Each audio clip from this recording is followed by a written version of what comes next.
Hey, welcome to Live from the Archives. We're here in Norwood, Massachusetts at the incredible David Bieber Archives at the Norwood Space Museum.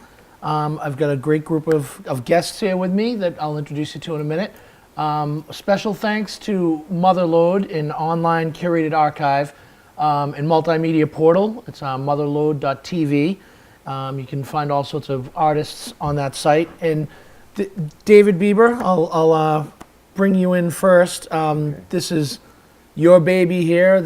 A little history about me. I'm a former Boston Herald writer. I write for Vice. I'm an author, and I'm an old Boston rock guy. I grew up going to shows all over Boston and Providence, and seen a lot of the bands that you guys have all worked with and loved over the years too. So I walked in here for the first time, David, today, and I was blown away. Absolutely incredible space. Can you first tell us a little about you and then how this came to be? I had two day jobs in my life. One was 16 years as the Creative Services Director at WBCN, and then 19 years Director of Special Projects for the Boston Phoenix and WFNX.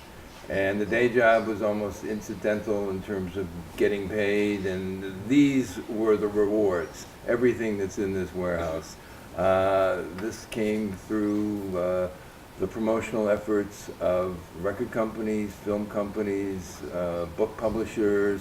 Anyone who wanted to get attention was trying to be as creative as they could, putting their image on any surface, promoting records, promoting movies, and much of this would have wound up in a landfill because every week new quantities of content came on the assembly line. And I just took it upon myself to save the things that other people would have just tossed away. Well, we're glad you did. Thank you. Walking around it's clear that there's so many things here that it would have been unfortunate if they were lost. But I'll introduce the rest of our panel here. We have legendary Boston rock musician and rock manager Paul Geary. We have Jackie Bell from Music Drives Us Foundation, and of course my old friend Ernie Boch Jr. from Music Drives Us Foundation, and musician in your own right. Ernie. Yeah, thank you, David. I've seen you play. You can play.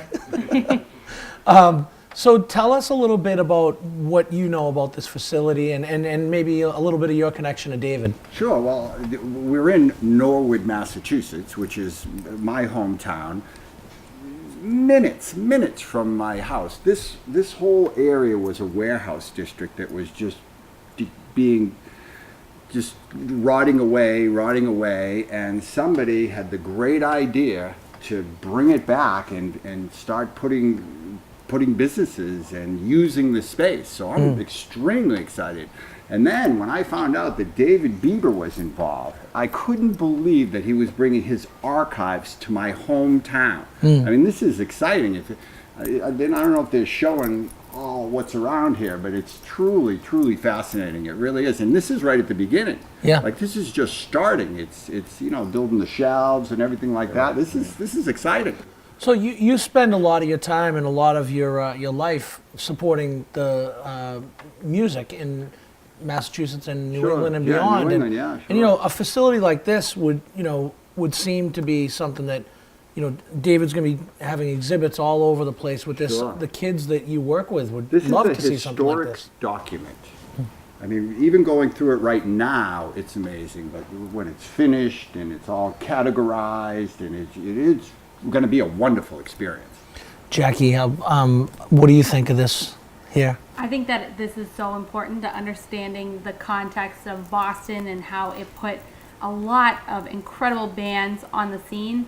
From what we work with kids, especially when they start and they pick up an instrument for the first time and they start to fall in love with it, guitar, drums, whatever it might be, they start to get involved in the history of it, and they start to look up musicians and bands, and this is going to be so important to understanding where Boston rock, what they're learning is in history. Exactly. Yeah. Right. And kids in this century are absolutely devouring content at rates we've never seen before. So when this becomes a web series and they're able to access it on their fingertips and look up some of the things that David has collected, and they're able to put those puzzle pieces together, it's going to be incredible. Yeah, and it's fascinating for the kids because, these aren't musicians that were in England or Russia No, or this Japan, was they their were backyard. right here in the, you know, Not only right here. were they in Boston, they're sitting right here. Right? So, Paul, you know, Extreme, tell us a little bit about your connection, David, and some well, of the... just to you know. begin with, Ernie told me about what David was doing down here. He said, "Oh, you gotta come down here and see this." So I, it was kind of off the cuff. I didn't, just got up and came down, and it's amazing because for me, having grown up here and being at the age I'm at now, it's like a diary of my own life. Coming through this thing and seeing things from the '60s when I was a kid and the '70s. It was hard to even make it over to the set here because I was just enthralled with like magazines from 1966. Were you in any of the, you seen any Extreme Well, material in here? I'm not that old. Not the 60s, not the 60s, sorry. I hadn't even moved into the '70s yet over here. Right. But yeah, I mean, myself and my career came much later. Right. I feel like all those guys from Led Zeppelin and the Beatles, and then on to Boston and Aerosmith, they all, as a friend of mine likes to say, they all wrote the book and we read it, yeah. and that led to what we did in the late '80s. I'm lucky to have a couple of hit records in the early '90s. Sure, and just to interrupt for a second, in June of 1991, this gentleman had the #1 song in the United States, More Right. Than Words. And what town did you grow up in, Paul? I was born and raised in Medford. Okay. And my parents inherited a small home in Malden, Mass. And it was in the garage of that home that I met Gary Sharon, the singer of the band, and him and I stayed inseparable since then. Yeah. That was in '78 or '79. Yeah, And so and- it's that just goes to show you, like how many years it takes. It wasn't until '91 that we had a legitimate hit. Right. But Paul is well represented in this archives through various incarnations, bands that he played with, and albums and local publications. When he talks about the process of starting at a local level and the ascent, the airplay that would happen at WBCN, the attention that he'd get in a magazine like The Noise, Yeah. local fanzines. But it's almost like your DNA is all over the place here. And, Well, same thing with Ernie. Ernie's Yeah. Ernie. Magazine articles that were written about Ernie. I was just a spectator in this whole thing. Well, I was, but I Ernie was and the eating it up, Automatics but I and- was a spectator. That's true. But the members of Ernie and the Automatics are Yeah. represented here. I mean, Jackie has been supportive. For the last several years, music drives us. It's one hand washing the other. The idea of keeping music alive and music in the hands of kids who want to aspire to be what Paul became. Yeah. And the beauty of this whole experience in this building is that they have seen this when it originally landed, and it was nothing but cardboard boxes. And you had no idea what was inside. And, leading up to the move here, this whole thing, I used to talk about the archives, but nobody ever saw it because it was on industrial shelving, on pallets, shrink wrapped, 40, 50 boxes on a pallet, and stored away in Avon for 25, 30 years. Finally, everything came here, and that was the inspiration to open the boxes and see what's inside and create retrieval systems and share it with the world and to do projects with Music Drives Us, for Right. example. And some of your items are already on display at the Verb Hotel over by Right. Fenway Park. Exactly. Tell us a little about that. That was a very serendipitous moment. The Boston Phoenix had closed down, WFNX had been sold. The owner of both of those, Stephen Mindich, said after they closed, I want to introduce you to someone, Steve Samuels, who is developing much of the Fenway, and he wants to take the old Howard Johnson's Motor Lodge and keep the bones of the property and turn it into a tribute to all the great Boston music and media and pop culture. And Stephen Such a great said to idea. me, It's a great you're the idea. one to dress it. If you haven't been to the Verb Hotel, you have to go to the Yeah, Verb I've Hotel. actually, It's I've stayed there. It is, it's spectacular. great. Yeah, it's excellent, awesome. excellent. And so that's led to other projects, working with the Boch Center, doing projects for the Schubert Theater, the Wang, We're working right now on a folk and Americana series. That's going to be a standing exhibit, ongoing, but also tying in with concerts that are coming up. Things like the Waite Band, the Guthrie Family, the Mammals. In June, John Prine and Peter Wolf. In the fall, the farewell tour of Joan Baez, 2 shows there. And so all of this is supported by the Boch family. So it really, all the dots in the community start connecting. And it's very exciting. Well, Paul, so in addition to Extreme, you've managed some of the biggest bands in the world, Godsmack, Joe Perry, again, Boston bands, and these aren't bands that are in England, they're right here. Talk to us a little bit about the work you're doing now and kind of how that fits into the Boston scene. Back in the day, touring like crazy, and I grew up in a pretty conservative environment with a fairly, lower middle class family, and when I finally had a breakthrough, late 80s, and got my first record deal, and I made some dough over the next few years, and to me, in my naivety as a young guy, I thought I was rich. I had a big house and the cars and was going for it. That's right. And so I thought, well, you know what? I did this, and I'd played in 35 countries, and I'd been doing it so over and over and over with the other guys. I finally decided, man, I'm going to move on to the next thing. So I quit the band and tried to open up a management company. Over that period of time, the Dawn Law people approached me. They're the promoters, for some of you out there that maybe don't know that. The major promoter in Boston, and we decided to run a concert facility in Providence called the Strand Theater. Yep.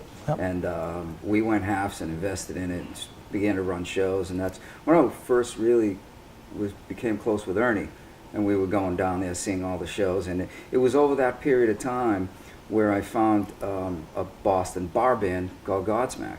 And we were playing in a club on Lansdowne Street, and I knew Sully, the singer.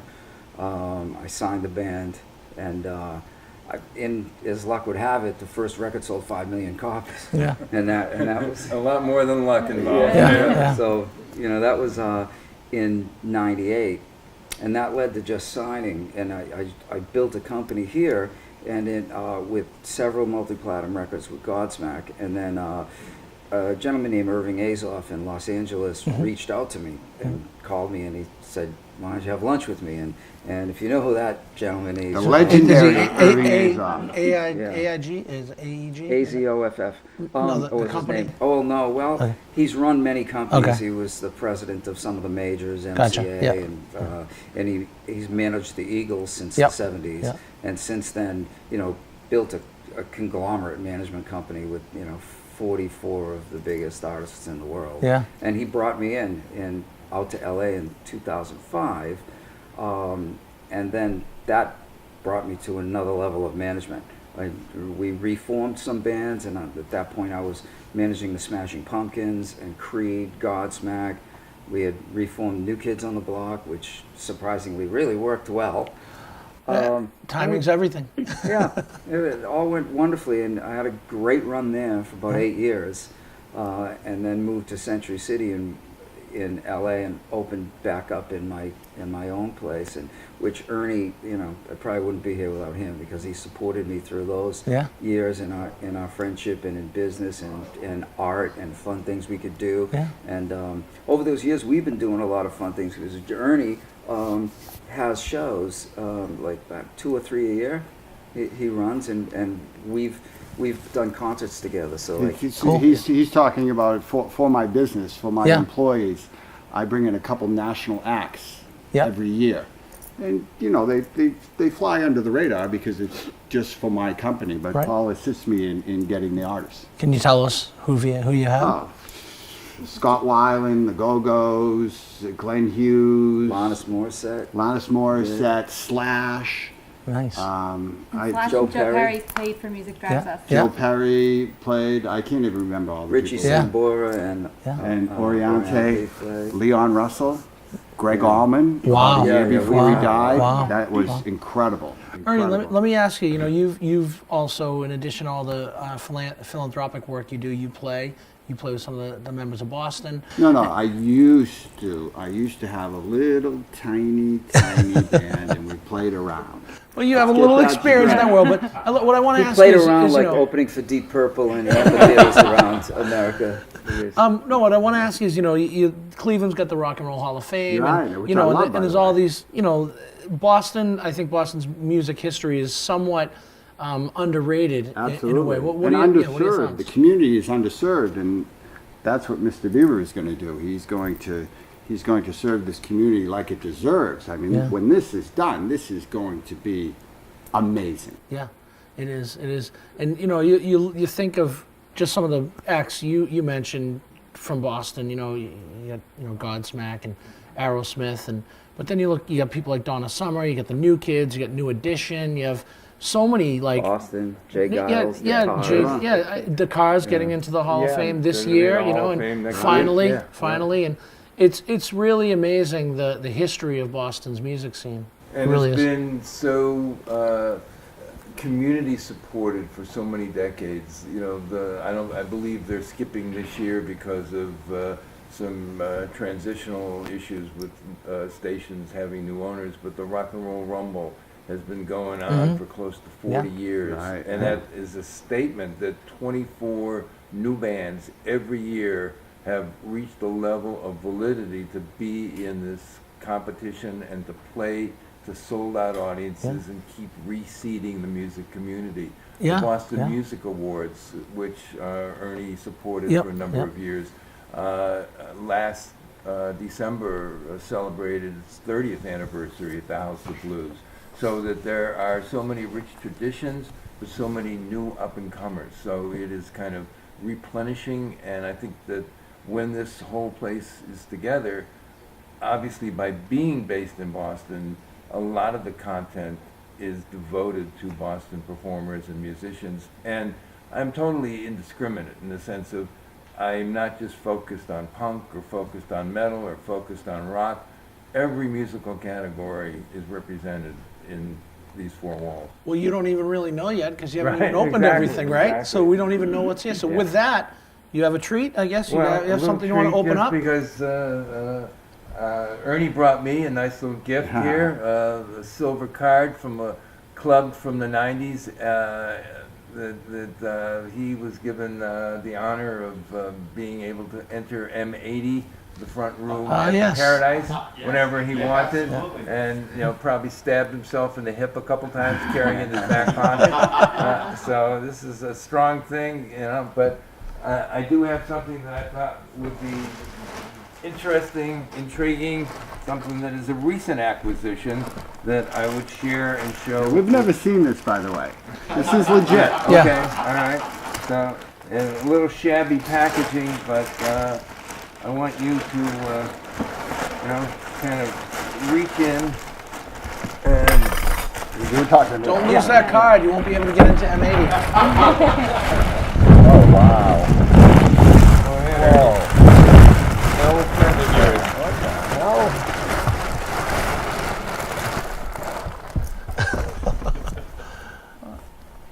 Oh, wow, Mr. Tyler. Tyler. Mr. Tyler, wow. That is a work of art. That local. actually, that looks just like him. Can you tell? You got to do the hair. You got to move the hair, but it So literally looks just like him.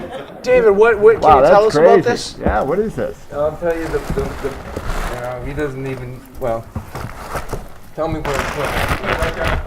Okay. Don't want him to block Paul. Or maybe Paul wants to sign him on the spot. I don't know. But this was something, Michael Murata, who's a friend of mine, and was the music editor of the Boston Phoenix until the Phoenix closed down. Now he has a site called Vanyaland.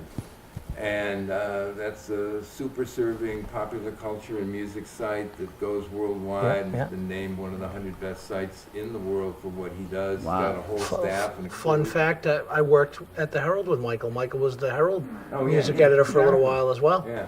So he and I, you know, I always believe that people transcend the institutions and that, you know, places close and people leave, but you still stay with your friends. And Yeah. so Michael and I have been friends through the years.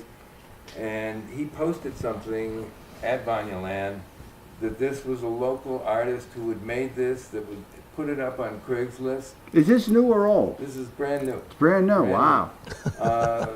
$125, and for less than the price of an Aerosmith ticket, Right. you can have a variation of Steven Tyler.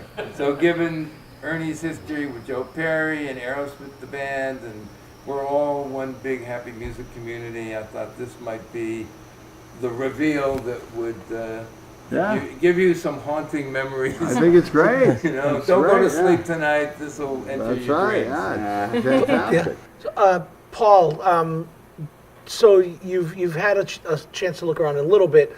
Do you think that this is the kind of place that some of the folks you work with would get a thrill out of? Like, you know, would you bring a Sully up here or a Joe Perry to have them see this place? Absolutely. I mean, as Ernie said, once this is really together, organized, and in some sort of, you know, Cohesive, discernible- cohesive structure. Yeah. That's right. Then I actually can't wait to bring them in, and it's amazing seeing this, and you know, my ties to them have been ridiculous. It's the first band I ever saw live in an arena in the late '70s was Aerosmith. First band I ever opened for in '88, the Extreme opened for Aerosmith before we even had a record deal, and today I manage Joe Perry. Yeah. So like I- it's I have a quick Aerosmith story I'll share. So I went to Boston College, and I think it was my sophomore or junior year. A band called Living Color was playing on campus at the Little Rat. It was like it's called the Rat, not like the club. And I went to the show, and I'm standing there, and there's a guy next to me, and I kind of recognized him, and I did a double take, and it was Steve Tyler, and he was there watching Living Color because Great they band. were just coming out. No one knew who they were at that point, and he was scouting them, and he ended up bringing them on their next stadium tour, and Living Color opened up for him. So that's great. I think that's the kind of stuff you see in Boston. You know, you go to these small clubs, and there's so much talent in this town, and still and way back that stuff happens, and there's so many people that have made it. They find the next generation. Yeah, well, it was really amazing back in the day when we were rehearsing in the early 80s. There was a place called the Cambridge Music Complex on Route 16. And Extreme, we were really young, you know, and we were so wide-eyed, and we were in practicing. And right at the same time, you know, the Cars were in the next room. Boston was a few doors down. Wow. Jay Giles rehearsed there. Wow. And I remember being so in awe of that we punched a little hole through the wall so we could watch this band, the Cars, playing their record in there, because to us it was like, oh my God, it might as well have been Bugs Bunny on the other side of the wall. 'Cause, like, we only knew them from their records and, you know, wherever you'd seen images. And I remember leaving to get in my car in the parking lot and looking in the cars, you know, because there was a Jaguar that one of them maybe Ben or Probably Rick and there were Ocasek. cassettes on the seat that said the car, like, just written on, so you know that they were recording in there, like demos and getting it together. I was so in awe of all that, and it was so fun to just hang around there. And now in hindsight, looking back, oh my God, in this one building, like, you know, Boston, the Cars, Aerosmith, Extreme, Jay Giles, like everybody was in Ernie, that place. do you have like a quintessential Boston rock moment that you can think of that you could share with us? Well, for rock and roll, for me in Boston, it's always been Aerosmith. I mean, Aerosmith is probably the band I've seen the most times in my whole entire life, and if you see them tomorrow, it's still an amazing show. It's incredible. What is it about that band that you think allowed them to break through the rock scene in the with 70s? Aerosmith, it's even before they get on the stage. It's 100 feet before they walk in, you can feel them coming. It's just incredible. It It's really unbelievable. is. Paul, what do you think, as someone that's worked in the industry for 30 years or so? What is it about Aerosmith that you think allowed them to separate themselves kind of from the pack? Well, for me, there's so many things, but for me, they were so sort of translatable. Like from the early days when they were, you know, putting out the rock records, and I was listening as a kid, it was a great entry for me into rock music. Because before then, when I was younger, even radio here at BCN wasn't on. It was like AM, and it was WRKO playing these, what is like today, like those classic hits, singles. Yeah. What do they call them? 45s. Yeah, the 45s on there. And then suddenly, when BCN came on, and, I started to hear that stuff. Aerosmith was the first. Now, granted, I was born and raised in Boston. Right. So, of course, Aerosmith, but... They got a little more airplay on BCN than probably around the country. Well, and Maxine Sartori was the DJ who really played them relentlessly. It was not necessarily, at the beginning, a real priority project for Columbia Records, and it was not easy. I mean, now we think of Aerosmith as being this, 100+ million albums sold and sold out stadiums worldwide and grosses the tours of 60, 70, $100 million. But back then, it was just getting that 7-inch single played. Dream On was the one that she believed in, and she, it was probably a 2-year odyssey before Columbia Records really got on board. But BCN was a turning point in their career. Yeah. But they were undeniable. Right. They were just looking at them. Yeah. You Yeah. just knew. Yeah. Well, they before they lived played it. a note. Yeah, they You don't know where the were rock guitar, and roll. like Joe said, I think in his book, you don't know where the guitar ends and the jacket starts, and Right. it's they live it. I stayed at Joe Perry's house, I don't know, 6 or 7 months ago. He has a house here in South Shore, and I got up to have breakfast, and I walked in the kitchen, and he came out of his bedroom.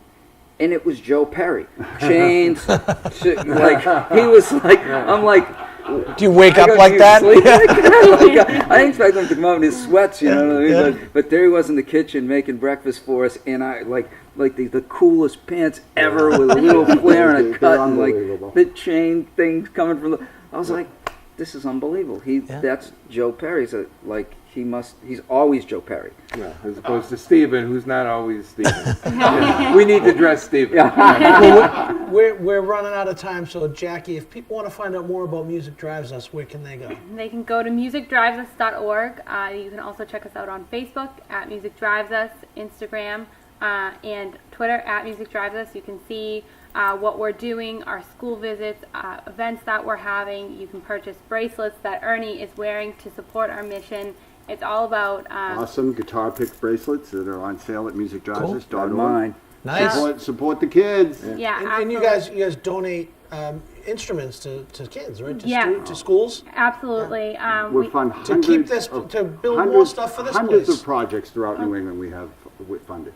That's Absolutely, great. Public yeah. schools? Public schools, I think what's important and what's why I'm in love with Music Drives Us is that we support keeping music in the schools, and we'll walk into underserved communities and we'll completely revitalize a classroom. But we also do support other projects, Guitars for Vets. We've gone to Boston Children's Hospital and supported So cool. children being taught music while they were undergoing chemotherapy. So we really do believe that music is a tool that can be used for everybody to improve lives and help all segments of society. So if you want to That's learn awesome. more about what we do, go to musicdrivesus.org. And Paul, thank you for all you do, and thanks for being here. And David, Thanks for having thank me. you for this beautiful addition to the Boston musical history, really. Yeah, We we appreciate all owe you a debt of gratitude. we for do. the We're going to get to people. the finish line, and we're going to make it, and it's going to be serving the public because we want to share all the things that are in here. That's great. Well, that's all the time we have for. Thank you for joining us here live from the archives at the David Bieber Archive. Special thanks to the Norwood Space Center and Music Drives Us, of course, and Motherlode, and also MediaBoss. If you want to learn more about the archives, go to davidbieberarchive.com.